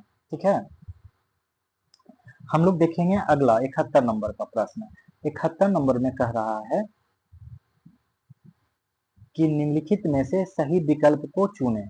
तो बताइए निम्नलिखित में से सही विकल्प बताइए। केलकर समिति क्या सार्वजनिक निजी भागीदारी मॉडल है? तो हाँ, केलकर समिति किस लिए है? तो सार्वजनिक निजी भागीदारी मॉडल के लिए है। तो ये बात सही है। जब किसी वस्तु पर सब्सिडी दी जाती है तो बाजार मूल्य लागत पर क्या प्रभाव पड़ता है? तो बाजार मूल्य लागत घटता है। जब किसी वस्तु पर सब्सिडी दी जाती है तो बाजार मूल्य लागत पर क्या प्रभाव पड़ता है? तो यह क्या होता है? घटता है। 78 नंबर का प्रश्न सॉरी 78 नहीं 73 नंबर कह रहा है कि राष्ट्रीय आय अनुमान का पहला सरकारी डेटा मूल्यांकन कब जारी किया गया था? तो ये कब जारी किया गया? 1948 से 49 के बीच में। राष्ट्रीय आय अनुमान का पहला सरकारी डेटा मूल्यांकन कब जारी किया गया था? तो 1948 से 49 के बीच में। गिनी गुणांक या गिनी अनुपात अर्थव्यवस्था में निम्नलिखित में से किस माप से संबंधित हो सकता है? तब वो हो सकता है आय असमानता से। गिनी गुणांक या गिनी अनुपात अर्थव्यवस्था में निम्नलिखित में से किस माप से संबंधित हो सकता है? तो आय असमानता से। निम्नलिखित में से कौन सा युग्म सही ढंग से सुमेलित नहीं है? कह रहा है कि निम्नलिखित में से कौन सा युग्म सही ढंग से सुमेलित नहीं है? तो बताइए कि कौन सा सही ढंग से युग्म सुमेलित नहीं है? तो देखिए, ये कह रहा है कि अमर्त्य सेन गरीबी का दुष्चक्र इससे संबंधित नहीं है। अमर्त्य सेन के बारे में जानते होंगे कि ये एक नोबेल पुरस्कार विजेता थे और ये अर्थशास्त्र पर काम किया। ठीक है,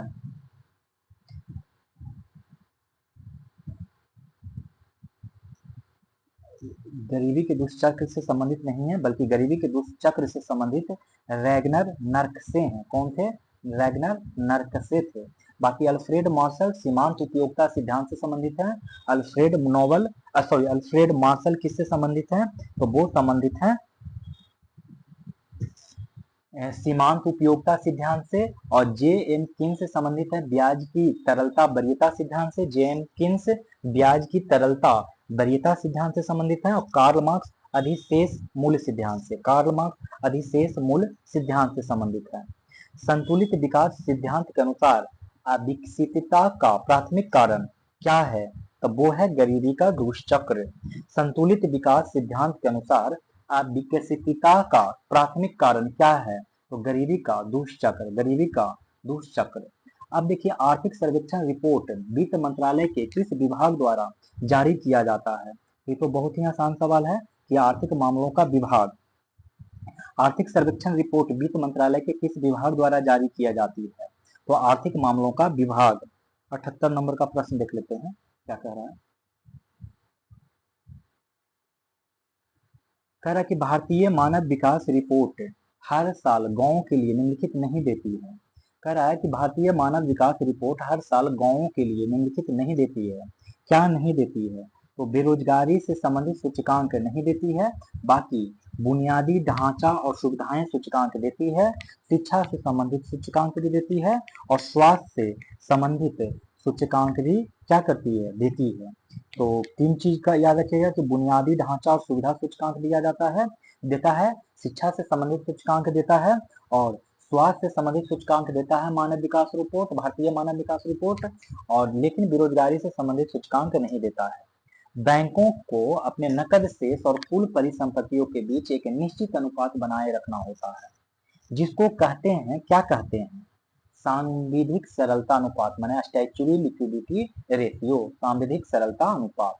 गिफेन वस्तुओं का मांग वक्र होता है। तो गिफिन वस्तुओं का मांग क्या होता है? वक्र होता है, मतलब ऊपर की ओर झुका हुआ। गिफिन वस्तुओं का मांग ऊपर की ओर, मांग वक्र ऊपर की ओर झुका होता है। ठीक है, अब हम लोग देखेंगे 81 का प्रश्न।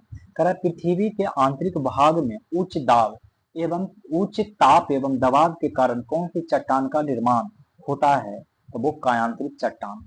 पृथ्वी के आंतरिक भाग में उच्च ताप एवं दाब के कारण कौन सी चट्टान का निर्माण होता है?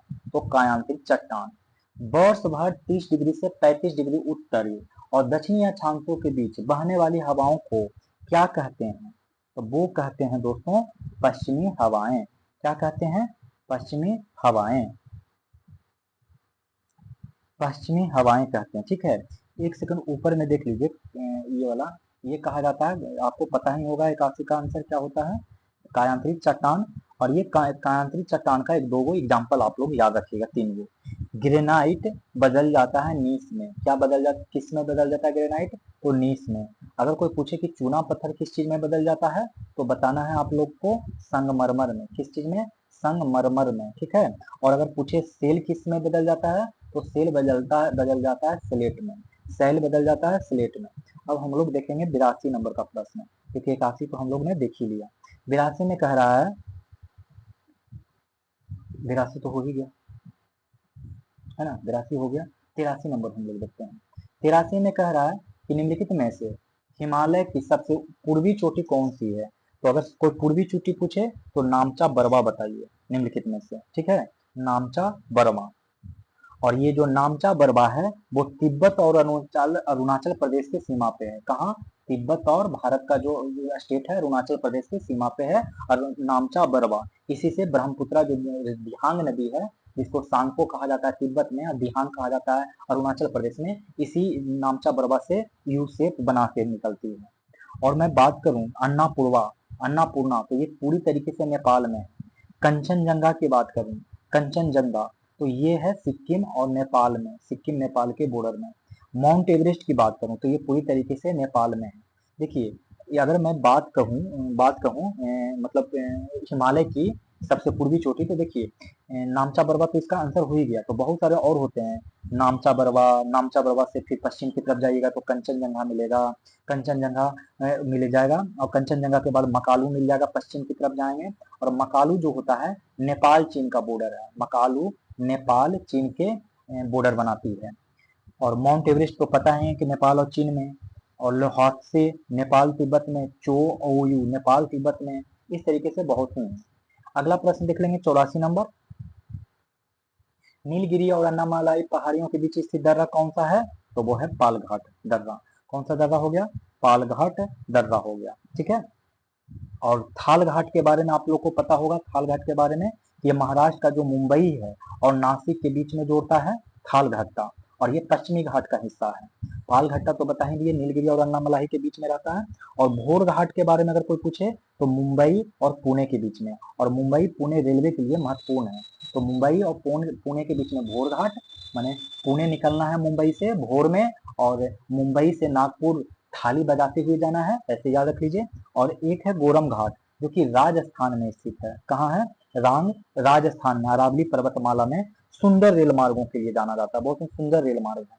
तो कभी जाइएगा एक आसानी से जब नौकरी के लिए लग जाए। अब बताना कि निम्नलिखित में से कृषि पद्धतियों का सही क्रम कौन सा है?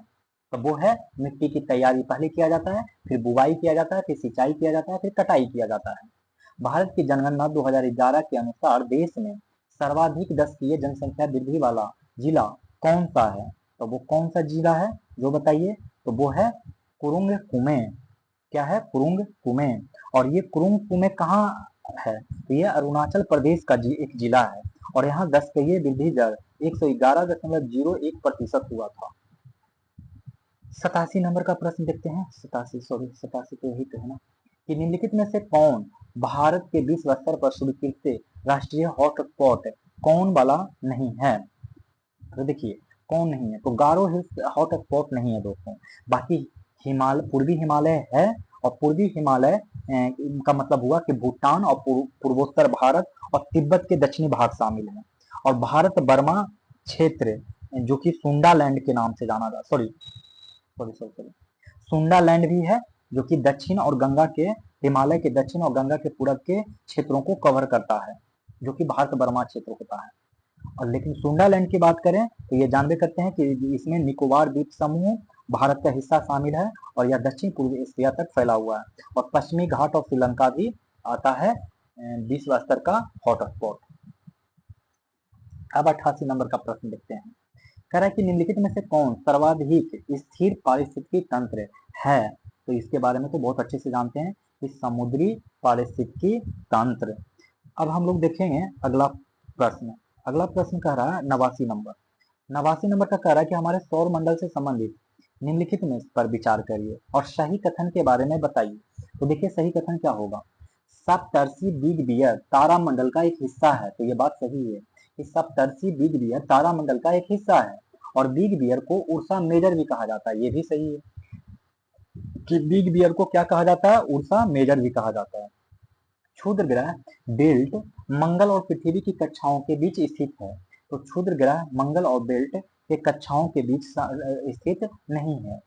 सबसे बड़ा क्षुद्र ग्रह सबसे बड़ा क्षुद्र ग्रह सीरस है, तो ये बात बिल्कुल सही है, और इसी को बौने ग्रह के रूप में भी वर्गीकृत किया जाता है। और ये मंगल और पृथ्वी के बीच नहीं, बल्कि मंगल और बृहस्पति के बीच है, माने जुपिटर के बीच है, बृहस्पति के बीच है। तो आप लोग ये चारों पॉइंट याद रखिएगा। आपने सुना होगा बैगा जनजाति के बारे में, बताइए कहाँ का है? तो बैगा जनजाति मध्य प्रदेश का है। बैगा जनजाति कहाँ मिलता है? मध्य प्रदेश में। पूछ रहा है कि भूमध्य रेखा निम्नलिखित में से किस देश से होकर गुजरती है? तो भूमध्य रेखा एक काल्पनिक रेखा ये जानबे करते हैं, और ये टोटल 13 देशों से होकर गुजरता है। ठीक है, कौन से 13 देश हैं? तो देख लीजिए, इसको आप ऐसे याद रखिएगा कि सबसे पहले ये साउथ, ये इंडिया हो गया, सॉरी ये अर्थ हो गया, ये क्या है, भूमध्य रेखा। भूमध्य रेखा मतलब मध्य पूरे भूमि को दो भाग में बांटता है, यानी 0 डिग्री इक्वेटर। तो यहाँ याद रखिएगा कि ये क्या है, तो साउथ अमेरिका है, माने दक्षिण अमेरिका। यहाँ से 3 देश के बारे में याद रखिएगा, एक इक्वाडोर और एक कोलंबिया और दूसरा ब्राजील। तो साउथ अमेरिका में 3 देश, इक्वाडोर, कोलंबिया और ब्राजील। और अफ्रीका जो कि यहाँ पे है, ये अफ्रीका। यहाँ पे टोटल ढेर सारे दोस्त हैं, इसको ऐसे याद रखिए कि यहाँ पे जो है वो है गणराज, फिर गणराज के बाद कांगो के बाद कांगो लोकतांत्रिक गणराज, कांगो लोकतांत्रिक माने डेमोक्रेटिक रिपब्लिक कांगो, तो याद रखिएगा। तो एक गैबॉन हो गया, एक कांगो हो गया, कांगो लोकतांत्रिक गणराज। फिर आता है नंबर कांगो और सॉरी गैबॉन, कांगो लोकतांत्रिक गणराज के बाद आता है नंबर युगांडा। फिर आता है नंबर केनिया का, फिर आता है साओ टोम प्रिंसिप, ये एक देश है जिसका नाम है। फिर आता है सोमालिया। तो अफ्रीका से कौन से देश आते हैं, कितने देश आते हैं? 1 2 3 4 5 6 7 वो आता है। 3 वो हो गया कहाँ से? 3 वो हो गया आपको दक्षिण अमेरिका से। कौन कौन? इक्वाडोर, कोलंबिया और ब्राजील। याद रख लीजिए, भूमध्य रेखा से गुजरने वाले देश 3 वो साउथ अमेरिका में, इक्वाडोर, कोलंबिया, ब्राजील। और अफ्रीका में याद रखिएगा गैबोन, कांगो लोकतांत्रिक गणराज, ऐसे याद रखिए, गैबोन, कांगो लोकतांत्रिक गणराज। फिर याद रखिए युगांडा केनिया। फिर एक याद रखिए साओ टोम प्रिंसिप और सोमालिया, याद रखिए सोमालिया। तो ये हो गया आप लोग को क्या, अफ्रीका से। अब आपको एशिया में 3 गो देश याद रखना है, मालदीव इंडोनेशिया और ओशिनिया का मतलब इसमें आता है किरीबाती। तो मालदीव, इंडोनेशिया और किरीबाती माने ओशिनिया। और पता है इसमें जल क्षेत्र का मतलब ये तो कॉन्टिनेंट हो गया। कोई पूछे कि जल क्षेत्र बताइए, तो अटलांटिक महासागर से भी जाता है, प्रशांत पैसिफिक ओशियन से भी जाता है और हिंद ओशियन से भी जाता है। तीनों ओशियन में से ये गुजरता है। 92 नंबर का देख लीजिए प्रश्न क्या कर रहा है कि नाबीब रेगिस्तान कहाँ स्थित है? बहुत ही आसान प्रश्न आ गया, ये तो आप सब लोग बता दीजिएगा एकदम सीधे कि अफ्रीका से। कहाँ से? अफ्रीका से। फिर अब ये पर्वत है, दूसरे तरफ इसके महाद्वीप हैं जिसको मिलान करने जा रहा है। तो आइए हम लोग मिलान करते हैं। तो सबसे पहला है इसमें कि एंडीज पर्वत किससे मिलेगा? तो एंडीज पर्वत मिलेगा दक्षिण अमेरिका में है, दक्षिण अफ्रीका में एंडीज और रॉकी उत्तर अमेरिका में है। और अल्ताई, अल्ताई कहाँ मिलेगा? एशिया में। अल्ताई कहाँ मिलेगा? एशिया में। और एशिया में रूस और चीन, मंगोलिया और कजाकिस्तान की सीमा पर स्थित है। कहाँ कहाँ? रूस, चीन, मंगोलिया और कजाकिस्तान की सीमा पर अल्ताई पर्वत है। और आल्प्स पर्वत आप लोग को जहाँ कहाँ मिलेगा? यूरोप में। यूरोप में। और कहाँ? यूरोप के कहाँ पे मिलेगा? तो France, Switzerland, Italy, Australia, Germany, Slovenia में मिलेगा। ठीक है। और ये बात कर रहे हैं एल्डीज पर्वत की, तो एल्डीज पर्वत चिली, पेरू, अर्जेंटीना से होकर निकलता है। Chile, Peru, Argentina. और अल्पेशियन की बात किया जाए तो अल्पेशियन जो होगा दोस्तों उत्तर अमेरिका में है। ठीक है, उत्तर अमेरिका में है। कनाडा माने अल्बामा से कनाडा के न्यूफाउंडलैंड फैला हुआ है। 0 डिग्री अक्षांश और 0 डिग्री देशांतर किस महासागर को एक दूसरे में मिलती है? अटलांटिक महासागर। निम्नलिखित में से कौन सा देश स्वर्ण त्रिभुज के अंतर्गत नहीं आता है? तो बताइए कौन स्वर्ण त्रिभुज के अंतर्गत नहीं आता है? ठीक है, तो वो है वियतनाम। वियतनाम नहीं आता है, बाकी सब आते हैं। ठीक है, लाओस आता है, म्यांमार आता है, थाईलैंड गोल्डन ट्रायंगल में आता है। लाओस, थाईलैंड और कौन आता है? लाओस, थाईलैंड और म्यांमार गोल्डन ट्रायंगल में आता है। अब यहाँ से हम लोग को चालू हो गया है बिहार के रिलेटेड प्रश्न कि बिहार प्रांतीय कांग्रेस का दूसरा अधिवेशन किनके प्रयासों से आयोजित हुआ था? बताइए किनके प्रयासों से आयोजित हुआ था? तो वो हुआ था बाबू दीप नारायण सिन्हा के प्रयासों से और हुआ था। और ये कब हुआ था? तो 9 से 10 अप्रैल 1909 के बीच हुआ था। 9 से 10 अप्रैल 1909 के बीच में वर्तमान भागलपुर जिले में आयोजित हुआ था। कहाँ हुआ था? तो भागलपुर जिले में आयोजित हुआ था। और ये इसके अध्यक्ष दूसरा में कौन अध्यक्ष थे? तो दूसरा में अध्यक्ष याद रखिएगा सच्चिदानंद सिन्हा थे। कौन थे? सच्चिदानंद सिन्हा थे। ठीक है, इतना याद रखिएगा।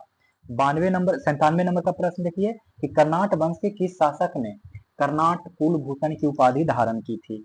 तो नान्य देव ने। किसने की थी? नान्य देव ने की थी। अगला प्रश्न देख लेते हैं कि बिहार में सैन्य अभियान आयोजित करने और बिहार को दिल्ली सल्तनत के अधीन लाने वाला पहला शासक कौन था? तो बताइए कि पहला शासक कौन था? तो वो था इल्तुतमिश। बिहार में सैन्य अभियान आयोजित करने और बिहार को दिल्ली सल्तनत के अधीन लाने वाला पहला शासक कौन था? तो वो था इल्तुतमिश। बाज बहादुर जो 1607 में बंगाल का गवर्नर बना को कुल खान की उपाधि किसने दी? बाज बहादुर जो 1607 में बंगाल का गवर्नर बना को कुल खान की उपाधि किसने दी? तो वो किसने दी? तो वो दिया जहांगीर ने। किसने दिया? जहांगीर ने। अब 100 नंबर का प्रश्न कह रहा कि मांझी प्रथा निम्नलिखित में से किस विद्रोह से संबंधित है? तो मांझी वाला तो जानते हैं कि संथाल से संबंधित है। ठीक है, संथाल से। 101 नंबर का प्रश्न 101 में कह रहा है कि पीर मोहम्मद मुनीश ने अपनी किस पत्रिका में चंपारण के किसानों की दुर्दशा का मार्मिक चित्रण किया है? तो वो है प्रताप। पीर मोहम्मद मुनीश ने अपनी किस पत्रिका में चंपारण के किसानों की दुर्दशा का मार्मिक चित्रण किया है? तो वो है प्रताप। मुजफ्फरपुर में होम रूल लीग की स्थापना किसने की? तो मुजफ्फरपुर में होम रूल लीग की स्थापना जनकधारी प्रसाद ने की। होम रूल लीग मुजफ्फरपुर में जनकधारी प्रसाद ने की। भारत छोड़ो आंदोलन के दौरान झंडा फहराते समय पुलिस की गोली से फूलेना प्रसाद श्रीवास्तव की मृत्यु कहाँ हुई थी? सीवान में। भारत छोड़ो आंदोलन के दौरान झंडा फहराते समय पुलिस की गोली से फूलेना प्रसाद श्रीवास्तव की मृत्यु कहाँ हुई थी? तब वो हुई थी सीवान में। ठीक है, 104 नंबर बिहार में एस्बेस्टस एक चमकदार और रेशेदार खनिज मुख्यतः कहाँ पाया जाता है? तो मुंगेर में। बिहार में एस्बेस्टस जो कि एक चमकदार और रेशेदार खनिज है, कहाँ पाया जाता है? मुंगेर में। बिहार को कितने भूकंप क्षेत्रों में विभाजित किया जाता है? तो आप लोग को पता होगा कितने में विभाजित किया जाता है? तो 3 में। और भूकंप जोन बिहार में 3 है, 4 है और 5 है। 3 में 6 जिला है। कितना जिला है? 6 जिला। 4 में 24 जिला है और 5 में 8 जिला है। और ये 63.7% भाग को कवर करता है बिहार के, और 15.2% भाग को कवर करता है कौन? जोन 5। और कितना हो गया? 78 और एक 79 और लगभग 21.1% भाग को कवर करता है जोन 3। ठीक है, अब देखिए जोन 3 जो है मध्यम जोखिम वाला है। कैसा जोखिम वाला है? मध्यम जोखिम वाला है। और 4 जो है उच्च जोखिम वाला है, उच्च जोखिम वाला है। ठीक है, और जोन 5 जो है जो बहुत ही अधिक जोखिम वाला है, बहुत अधिक जोखिम वाला है। तो जिसमें 8 जिला है, और मध्यम जिला जिसमें 6 जिला है। मतलब जो लोग दक्षिण और दक्षिण पश्चिम बिहार में रहते हैं उनको खतरा कम है, उनको जो जोन 3 में रखा गया है। ऐसे 6 जिले हैं। और अब जो पटना गया सहित मध्य बिहार में रहते हैं उनको खतरा उच्च प्रवृत्ति का है, जिसमें 24 जिला आता है। और लास्ट में जो है 5 जो कि उत्तरी बिहार के हैं, जैसे नेपाल सीमा के करीब, जैसे सीतामढ़ी, मधुबनी, सुपौल, अररिया, वो खतरनाक सिचुएशन में रह रहे हैं। कभी भी उनके साथ कोई भी आपदा हो सकता है। हम देखेंगे 106 नंबर। 106 नंबर में कह रहा है कि बिहार के किस क्षेत्र में धारवाड़ चट्टानें पाई जाती है? तो धारवाड़ चट्टानें पाई जाती है दक्षिण पूर्व में, जमुई, मुंगेर, बांका में। कहा? जमुई, मुंगेर, बांका में पाया जाता है। पंचायती राज संस्थाओं में महिलाओं को 50% आरक्षण देने वाला भारत का पहला राज्य कौन सा है? तब वो है बिहार। कौन सा राज्य है? बिहार। संविधान सभा में बिहार से कितने सदस्य शामिल थे? तो टोटल बिहार से 36 सदस्य शामिल थे। तो संविधान सभा में टोटल सीटें 389 आवंटित किया गया। इन 389 में जो ब्रिटिश भारतीय प्रांत थे, ब्रिटिश भारतीय प्रांत थे, उनमें से 292 था। और रियासत माने और रियासत थे माने राजा राजवाड़ों का जो रियासत था वो 93 की संख्या में था। और 4 चीफ कमिश्नरी हुआ करते थे, 4 चीफ कमिश्नर। लेकिन क्या हुआ कि 1900 ये था कि 1947 के पहले की स्थिति था कि ब्रिटिश भारतीय प्रांत 292, रियासत 93 माने राजा राजवाड़ों का, और चीफ कमिश्नर 4 वो थे। ये बिफोर 1947। लेकिन आफ्टर 1947 की स्थिति बदल गया। क्या हुआ कि 299 ये टोटल ही सीट रह गया संविधान सभा का, और इन 299 में से 36 सीट बिहार को आवंटित किया गया, जिसमें कुछ प्रमुख जो नेता हैं आप लोग थोड़ा याद रख लीजिएगा। राजेंद्र बाबू को जानबे करते हैं, राजेंद्र प्रसाद। कृष्ण सिंह को भी जानबे करते हैं, ब्रज किशोर प्रसाद को जानबे करते हैं, अनुग्रह नारायण सिंह को जानिएगा, फिर टी.के. सहाय को जानिएगा, कृष्ण बल्लभ सहाय को जानिएगा, अब्दुल बारी जगजीवन राव सच्चिदानंद सिंह को तो जानबे करिएगा। तो इतने हमारे दिग्गज नेता थे। किस राज्य में अल्पसंख्यक आयोग को पहली बार वैधानिक शक्तियां दिया गया? तब वो था बिहार। किस राज्य में अल्पसंख्यक आयोग को पहली बार वैधानिक दर्जा दिया गया? तब वो कौन था? बिहार। जीविका बिहार सरकार की एक पहल है। इसका मुख्य उद्देश्य है गरीबी उन्मूलन। इसका मुख्य उद्देश्य क्या है? तो गरीबी का उन्मूलन करना। इसी से अभी बहुत सारी वैकेंसी आया है, लगभग 2700 के आसपास। तो आप चाहें तो आप लोग अप्लाई कर सकते हैं, बहुत ही अच्छी वैकेंसी है, परमानेंट जॉब है। 111 नंबर में देख लीजिए कि सत्य कथन को बताइए कि सत्य कथन कौन है। तो देखिए पहला कह रहा है कि विश्व धरोहर समिति के 47वें सत्र का आयोजन पेरिस में हुआ। बिल्कुल, तो याद रखिए कि विश्व धरोहर समिति था जिसका एक बैठक हुआ है, जिसका 47वें नंबर का बैठक हुआ है, पेरिस में हुआ है। तो भारत के मराठा सैन्य परिदृश्यों को 44वें धरोहर के रूप में शामिल किया गया है। तो ये भी बात सही है कि भारत के मराठा सैन्य परिदृश्यों को 44वें धरोहर के रूप में शामिल किया गया है। इसमें कुल 11 मराठा सैन्य परिदृश्य शामिल है, जबकि 11 नहीं बल्कि 12 मराठा सैन्य परिदृश्य शामिल हैं। 11वें भारत मक्का शिखर सम्मेलन का आयोजन कहाँ हुआ? तो वो हुआ नई दिल्ली में 7 जुलाई 2025 को। कहाँ हुआ? नई दिल्ली में मक्का शिखर सम्मेलन।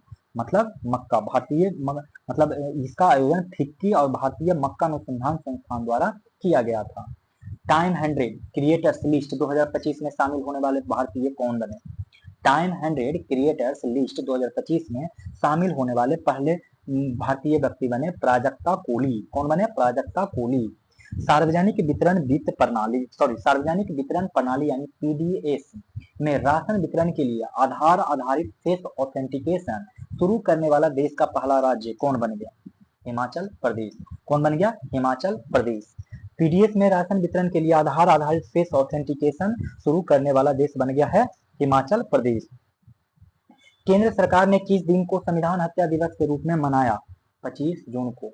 केंद्र सरकार ने किस दिन को संविधान हत्या दिवस के रूप में मनाया? 25 जून को। ठीक है, अगला प्रश्न देखिए, कह रहा है कि भारत की पहली क्वांटम कंप्यूटिंग वैली कहाँ शुरू की जाएगी? तो वो कहाँ शुरू की जाएगी? अमरावती में। भारत की पहली क्वांटम कंप्यूटिंग वैली कहाँ शुरू की जाएगी? तो अमरावती में। सबसे अधिक तेंदुओं की संख्या वाला महानगर तथा भारत की तेंदुआ राजधानी कौन बन गया है? तब वो बन गया बेंगलुरु। सबसे अधिक तेंदुओं की संख्या वाला महानगर तथा भारत की तेंदुआ राजधानी कौन बन गया है? बेंगलुरु। किस राज्य सरकार ने औद्योगिक विकास को बढ़ावा देने के लिए उद्योग क्रांति की शुरुआत की है? पंजाब। और यह औद्योगिक क्रांति की शुरुआत 10 जून 2025 को किया गया। 10 जून 2025 को औद्योगिक विकास को बढ़ावा देने के लिए उद्योग क्रांति की शुरुआत किया गया। केंद्रीय पर्यटन मंत्रालय ने किस राज्य में भारत का पहला पानी के नीचे संग्रहालय और कृत्रिम चट्टान विकसित करने की घोषणा की है? महाराष्ट्र। केंद्रीय पर्यटन मंत्रालय ने किस राज्य में भारत का पहला पानी के नीचे संग्रहालय और कृत्रिम चट्टान विकसित करने की घोषणा की? महाराष्ट्र। हाल ही में खबरों में रहे बगलिहार बांध किस नदी पर स्थित है? तो चिनाब नदी पे। कहाँ पे है? तो चिनाब नदी में। पर चिनाब नदी में नहीं, चिनाब नदी पर। अब हम लोग देखेंगे मुख्य चुनाव आयुक्त ज्ञानेश कुमार के नेतृत्व में निर्वाचन आयोग में कौन कौन से सुधार प्रस्तावित किए गए हैं? तो देखते हैं, मृत्यु पंजीकरण डेटा को इलेक्ट्रॉनिक से एकीकरण ये किया गया है।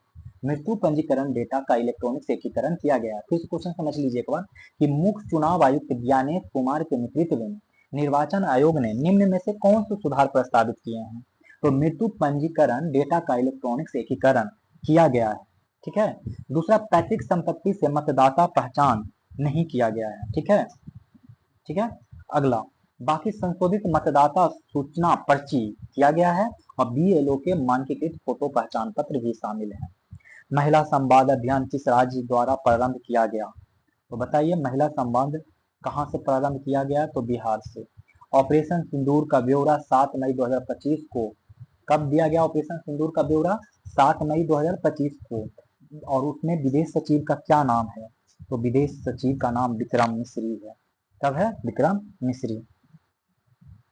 और इनका साथ देने के लिए 2 लोग आए थे। एक कमांडर बेओमिका सिंह आए थे। कौन आए थे?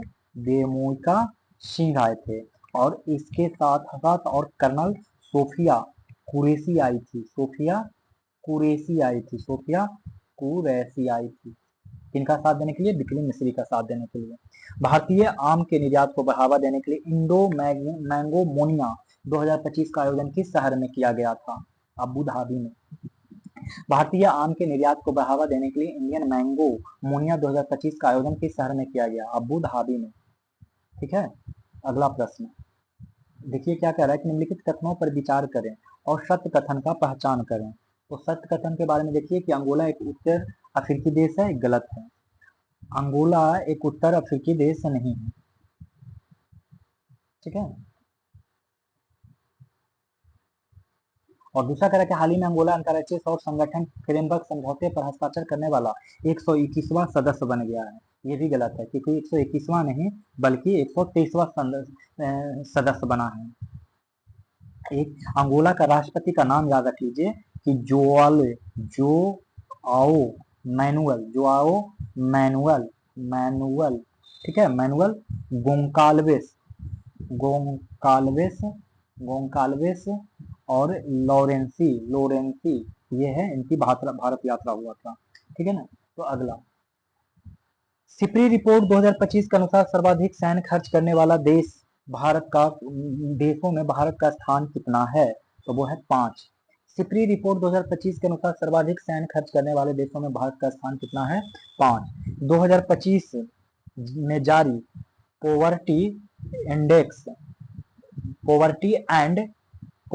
एंड इक्विटी ब्रीफ रिपोर्ट के संबंध में निम्नलिखित कथनों पर विचार करें। और विचार करना एक बार थोड़ा सा 126 नंबर प्रश्न से वापस आते हैं। इसमें देखिए सिपरी रिपोर्ट के अनुसार कौन हो जाएगा? भारत का स्थान 5वां। तो इसमें दूसरा कौन है? तो दूसरा याद रखिएगा चीन है, और तीसरा रूस है, और चौथा जर्मनी है, और पहला तो जानबे करते हैं अमेरिका। पहला अमेरिका। भारत 5वें स्थान पे है 86.1 बिलियन डॉलर के साथ। ठीक है, ये याद रखिएगा। अब 2025 में आइए कि जारी 2025 में जारी इक्विटी ब्रीफ रिपोर्ट के संबंध में निम्नलिखित कथनों पर विचार करें। और विचार करने के बाद क्या पूछ रहा है कि असत्य कथन का बताएं, मैंने गलत कौन है, तो देखते हैं कि गलत कौन है। 2025 में जारी poverty and equity brief report, poverty and equity brief report के बारे में, तो कह रहा है यह रिपोर्ट WTO द्वारा जारी किया जाता है, बस यही गलत है, क्योंकि ये विश्व बैंक और इक्विटी ब्रीफ रिपोर्ट के द्वारा जारी किया जाता है। किसके द्वारा? तो equity poverty and equity brief report, ये यानी poverty and equity brief report और विश्व बैंक के द्वारा जारी किया जाता है, इसलिए ये गलत है। बाकी सारा सही है कि इसके अनुसार भारत में गरीबी रेखा से नीचे जीवन यापन करने वाले 16.2% 2011-12 से घटकर 2.3% 2022-23 में रह गए हैं। तो ये सही है कि इस रिपोर्ट के अनुसार भारत में गरीबी रेखा से नीचे जीवन यापन करने वाले 16.2% से घटकर 2.3% रह गए हैं। लगभग 17 करोड़ लोगों को अत्यधिक गरीबी से बाहर निकाला गया है। तो ये बात भी सही है कि 17 करोड़ लोगों को अत्यधिक गरीबी से बाहर निकाला गया था। हम लोग देखेंगे अगला प्रश्न कि भारत सरकार ने विमानन क्षेत्र में ग्राउंड हैंडलिंग करने वाली स्लेवी कंपनी पर प्रतिबंध लगाया। यह कंपनी किस देश की है? तो तुर्की देश की है। कौन से देश की है? तुर्की देश की। तुर्की देश की कंपनी स्लेवी को प्रतिबंध लगा दिया है भारत सरकार ने विमानन क्षेत्र में ग्राउंड हैंडलिंग करने के वाली। भारत के पहले संविधान संग्रहालय का उद्घाटन कहाँ किया गया?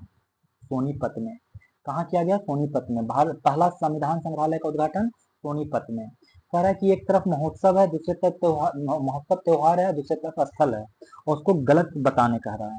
तो देखिए, पहला अंबुबाची मेला गुवाहाटी में मनाया गया जून 2025 में। कब मनाया गया? जून 2025 में। और खीर भवानी उत्सव कहाँ मनाया गया? तो जम्मू कश्मीर में। ये भी जून में ही मनाया गया खीर भवानी उत्सव। तो खीर भवानी उत्सव जून में, दो अंबुबाची मेला गुवाहाटी असम में, खीर भवानी उत्सव जम्मू कश्मीर में। और खुबानी फूल उत्सव ये उत्तराखंड में नहीं मनाया गया है, बल्कि खुबानी उत्सव लद्दाख में मनाया गया है। लद्दाख में अप्रैल में मनाया गया है। और चापाचूट त्योहार मिजोरम में मनाया गया मार्च में। चापचरकूट मार्च में मिजोरम में मनाएगा। बाकी खुबानी फूल उत्सव उत्तराखंड में नहीं मनाएगा, बल्कि कहाँ मनाया गया? लद्दाख में। केंद्रीय बजट 2025-26 को पेश करते समय कोट किया गया कथन कोई देश केवल उसकी मिट्टी से नहीं है बल्कि देश उसके लोगों से है। कोई देश केवल उसकी मिट्टी से नहीं है बल्कि देश उसके लोगों से है। किसका है? तो वो है गुरजादा अप्पा राव का। ये कोटेशन जो बोला गया गुरजादा अप्पा राव का। केंद्रीय बजट 2025-26 में विकसित भारत के लिए 6 व्यापक सिद्धांत प्रस्तुत किए गए। निम्न में से इसमें कौन सा शामिल नहीं है? तो 100% अच्छे स्तर की स्नातकीय शिक्षा ये शामिल नहीं है। बाकी 6 को मैं बोलता हूँ, याद कर लीजिए। एक तो हो गया गरीबी से मुक्ति, दूसरा हो गया 100% कुशल कामगार के साथ सार्थक रोजगार, 100% कुशल कामगार के साथ सार्थक रोजगार, आर्थिक गतिविधियों में 70% महिलाएं, आर्थिक गतिविधियों में 70% महिलाएं, ठीक है। और 100% अच्छे स्तर की स्कूली शिक्षा, 100% अच्छे स्तर की स्नातकीय शिक्षा नहीं बल्कि स्कूली शिक्षा। 4 पॉइंट तो यहाँ याद कर लीजिएगा, 2 पॉइंट और याद करवा। तो पहला 4 को ये याद करिए कि पहला गरीबी से मुक्ति, दूसरा 100% अच्छे स्तर की स्कूली शिक्षा, तीसरा 100% कुशल कामगार के साथ सार्थक रोजगार, तीसरा 100% कुशल कामगार के साथ सार्थक रोजगार, और चौथा आर्थिक गतिविधियों में 70% महिलाएं, और 5वां बेहतरीन, सस्ती और सर्वसुलभ स्वास्थ्य सेवाओं तक पहुंच। सर्वसुलभ स्वास्थ्य सेवाओं तक पहुंच, बेहतरीन, सस्ती और सर्वसुलभ, बेहतरीन, सस्ती और सर्वसुलभ स्वास्थ्य सेवाओं तक पहुंच। और फिर एक लास्ट याद कर लीजिए, हमारे देश को food basket of the world बनाने वाले किसान। हमारे देश को food basket of the world बनाने वाले किसान। केंद्रीय बजट 2025-26 में खर्च होने वाले शीर्ष 4 मद को अवरोही क्रम में सजाएं। 4 मद को कह रहा है कि आरोही क्रम में सजाने कह रहा है। तो इसमें देखिए, मतलब खर्चा करना माने पैसा जाता है, तो सबसे ज्यादा जाता है करों और शुल्कों में राज्यों का हिस्सा 22% जाता है। कहाँ जाता है? तो करों और शुल्कों में राज्यों का हिस्सा 22% जाता है। फिर बीज ब्याज अदायगी में 20% जाता है। कहाँ कितना जाता है? 20%। फिर केंद्रीय क्षेत्र की योजनाओं में 16% जाता है। लेकिन ध्यान रखिएगा, केंद्रीय क्षेत्र का योजना को में रक्षा और आर्थिक सहायता पूंजी परिव्यय शामिल नहीं किया गया और रक्षा पर 8% का खर्चा किया जाता है। तो आप इसको क्रम से सजा लीजिए, तो सजाइएगा तो क्या होगा? सबसे ज्यादा 2 में हो गया, फिर आता है 2 के बाद 1 में, और 1 के बाद 3 और 4, 2 1 3 4, 2 1 3 4, 133 नंबर। प्रश्न कंप्लीट। 134, केंद्रीय बजट 2025-26 में घोषित भारत ट्रेड नेट का मुख्य उद्देश्य क्या है? भारत ट्रेड नेट जो कि केंद्रीय बजट 2025-26 में घोषित किया गया था, उसका उद्देश्य क्या है? अंतर्राष्ट्रीय व्यापार हेतु डिजिटल सार्वजनिक अवसंरचना स्थापित करना। अंतर्राष्ट्रीय व्यापार हेतु डिजिटल सार्वजनिक अवसंरचना स्थापित करना। केंद्रीय बजट 2025-26 केंद्रीय बजट 2025-26 निम्नलिखित कथनों पर विचार करें तथा सत्य कथन का चयन करें। तो दोनों ही कथन क्या है? सही है। क्या नई कर व्यवस्था के अंतर्गत वेतनभोगियों कर दाताओं के लिए आयकर छूट की सीमा 12.75 लाख रुपए होगी?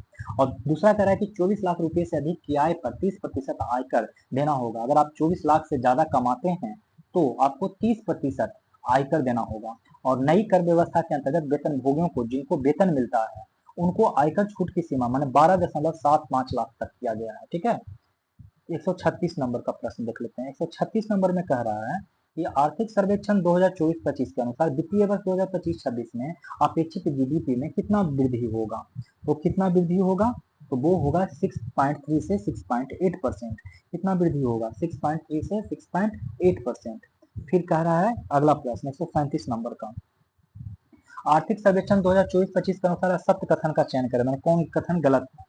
तो कथन जो गलत है वो देख लेते हैं। पहला कह रहा है कि वैश्विक सेवा निर्यात में भारत का स्थान 7वां है। तो बिल्कुल वैश्विक सेवा निर्यात में भारत का स्थान 7वां है, तो ये भी सही है। सीमेंट उत्पादन में भारत का स्थान 3रा है, तो ये गलत है। सीमेंट उत्पादन में भारत का स्थान सेकंड है। ठीक है, सीमेंट उत्पादन में भारत का स्थान सेकंड है, यानी ये गलत है, यानी यही ऑप्शन के हिसाब से सही है। निर्माण सेवाओं में भारत का स्थान 8वां है, तो निर्माण सेवाओं में भारत का स्थान क्या है? 8वां। वस्त्र और परिधान के निर्यात में भारत का स्थान 6ठा है। अगर वस्त्र और परिधान का निर्यात करते हैं तो भारत का स्थान 6ठा है। निर्माण सेवाओं में भारत का स्थान 8वां। सीमेंट उत्पादन में भारत का स्थान 2रा। वैश्विक सेवा निर्यात में भारत का स्थान 7वां। कुछ और याद कर लीजिए। दवा उद्योग मात्रा के हिसाब से 3रा। अगर दवा उद्योग के बारे में बात किया जाए, दवा उद्योग, तो इसका नंबर है भारत में 3रा स्थान है। रेलवे नेटवर्क की बात किया जाए, रेलवे नेटवर्क की, तो भारत का स्थान है 4था रेलवे नेटवर्क में। भारतीय का स्थान है 4था। और विदेशी मुद्रा भंडार में भी भारत का स्थान है 4था। विदेशी मुद्रा भंडार में कितना स्थान है भारत का? 4था। और सांस्कृतिक मनोरंजन सेवा में भारत का स्थान 6ठा। सांस्कृतिक मनोरंजन सेवा में भारत का स्थान कितना है? तो 4था है। 138 नंबर में देख लीजिए कि आर्थिक सर्वेक्षण 2024 के 25 के अनुसार निम्नलिखित कथनों पर विचार करें। और पूछ रहा है कि कौन सा कथन असत्य है, ना तो ये असत्य है ना तो ये, क्योंकि दोनों ही पॉइंट क्या है? सही है। कह रहा वित्तीय वर्ष 2020-21 से वित्तीय वर्ष 2023-24 में राजकोषीय घाटा जीडीपी प्रतिशत के अनुसार लगातार कमी आई है, तो ये पॉइंट बिल्कुल सही है। और दूसरा भी कह रहा है कि वित्तीय वर्ष 2020-21 से वित्तीय वर्ष 2023-24 में पूंजीगत व्यय जीडीपी प्रतिशत के अनुसार लगातार वृद्धि हुई है, तो ये बात सही है। हम लोग देखेंगे 139 नंबर। कह रहा आर्थिक सर्वेक्षण 2024-25 के अनुसार वित्त वर्ष 2025 में कृषि क्षेत्र में कितने प्रतिशत की वृद्धि का अनुमान है? तब वो है 3.8%। आर्थिक सर्वेक्षण 2024-25 के अनुसार वित्त वर्ष 2025 में कृषि क्षेत्र में कितने प्रतिशत की वृद्धि का अनुमान है? तो 3.8% की वृद्धि का अनुमान है।